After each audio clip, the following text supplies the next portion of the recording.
Hey guys, Epengu here with C9 Mang0 and his coach Tafokints, about to ask them a little bit about the nitty-gritty of how they do their coaching. How are you guys feeling today? Pretty good. I slept like 10 hours, so I'm feeling great. Yeah. As far as Vegas goes, it's going pretty well. What does that mean? You've been doing some gambling, Tafo? Yeah, we gambled a little bit. I went up for the first time at an EVO, so I'm pretty happy. Cool. Tafo, you've actually talked about playing blackjack with Mang0 and how it reflects how he plays Smash too, and how he chooses unorthodox options. Do you guys want to talk about that a little bit? Mang0, you want to talk about how you play blackjack? Well, honestly, I pretty much do everything the same, and it's just nutty, unpredictable, I guess. And it's just like I'm always down to like take dumb risk, I guess. And I think that well, if you ever watch me play poker or blackjack, or it was funny because he said I was snoring last night, and even like my snore had like no pattern. Like it's just like he's just like it's that kind of thing. I just feel like for every situation that's like a 50-50, he's always going to gamble, which is very reflective of how he likes to play. And even where like the numbers and the math don't make sense for his move, like in blackjack, he'll still do it for the team. And in poker, like he'll go for big, riskier plays that have better payoffs if you're right. So, do you think that the key to your coaching is trying to understand that and rein it in, or facilitate it? What do you lean towards more? I mean, in the beginning, like Mang0 was doing blatantly wrong things, and so I can't just tell him like, "Hey, like you're doing this wrong." I kind of have to bring it up in a discussion, just ask him questions like, "Do you think this is good? Do you think this is bad?" And so like he thinks on his own, and he comes to his own conclusions about what he wants to do. He just brainwashes me and it gets the job done. I don't. Well, I was talking to HBox earlier actually about how he coaches with Crunch, and he says that basically they just play each other for hours on end and make each other really salty as they force talk each other, which seems a little different than how you guys coach. Do you want to talk about like the actual nitty gritty of Tafo? I've seen you going up with your notebook, and there's that that great gif of you like basically yelling at Mang0 at Genesis in between sets. You want to talk about that a bit? I mean, for like stuff like Mang0 just wanted me to like just have him have all the details prepared, so his bracket, his character, stages.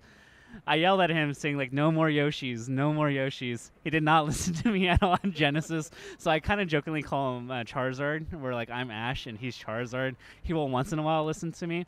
But from a strategic standpoint, like I'm not telling him nitty gritties. He knows all that stuff. So it's just me like reminding him like of what he needs to do and just putting him in a position where he's comfortable and his mindset's good, and he just does everything that he already knows that he just needs to remind himself to do.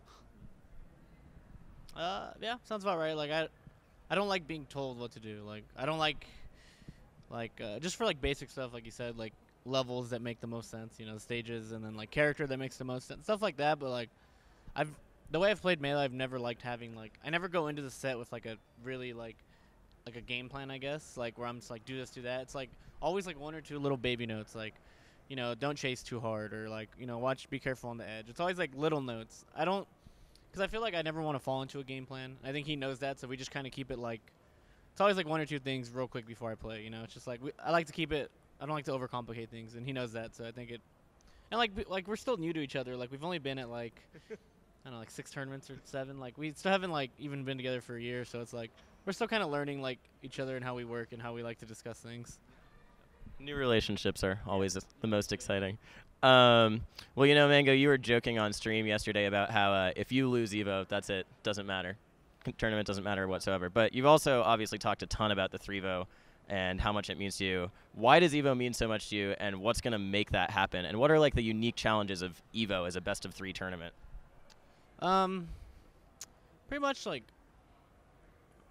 EVO, like I was joking saying it's not, I mean, because like at the end of the day, I don't think EVO, like the rule set and stuff, it doesn't determine who like the best player is like in the world, or like, but it kind of determines like who wants it more, who's going to show up, because especially in a 2 out of 3, I like it. Like obviously it's not the best format and like everyone's complaining about it, but it's like shut up, like it's 2 out of 3, we're in Vegas. I kind of like that whole like it's just like the NFL playoffs, kind of like that best of one, like you show up that day or you don't. You show up for your 2 out of 3 or you're out. And I kind of like that once a year. Like we only do it once a year, and it's in Vegas. And like it always gets like six six figures of people watching. Like, that's crazy, you know. And I think like, I like that aspect, that pressure, and it's like who's gonna rise to the occasion. Like last year was HBox, year before that was Armada. So it's like I like that, like, because my theory on EVO is whoever wants it the most has won every EVO, and like 13, 14, I wanted it way more than anybody. I got it. 15, Adam was like destroying that year. He wanted it more than everybody. He won. HBox like refused to lose last year, and you could tell he wanted it more than Adam, and he won. So that's like my kind of thing. It's like either like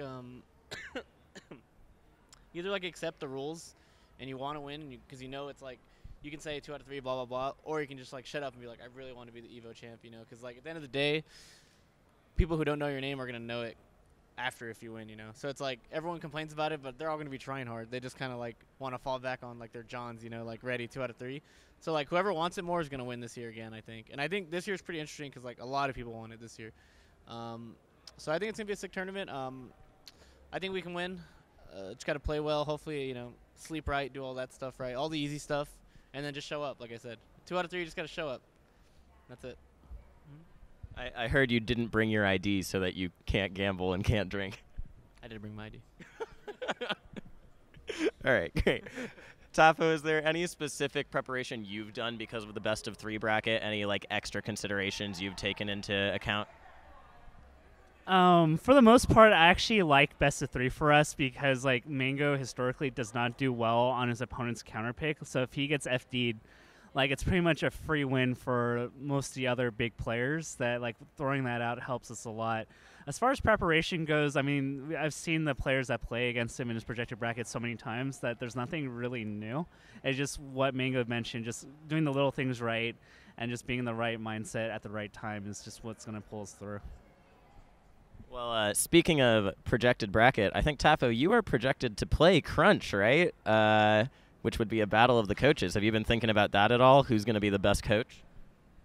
Well, I mean, there's 2 scenarios here. If I beat Reno, then I don't play Crunch, and then I'd be playing Mang0, which is actually funny, too. So it's a bizarre meme scenario where I either play Mang0 if I beat Reno, or if I lose, I play Crunch.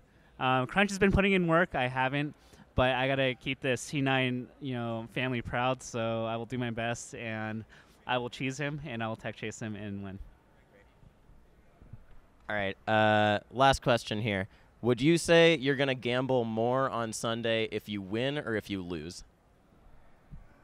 Honestly, I think the gambling will be, no matter what happens, it'll be the same. Because either I have to gamble. Actually, if I win, there'll probably be less gambling and more like partying.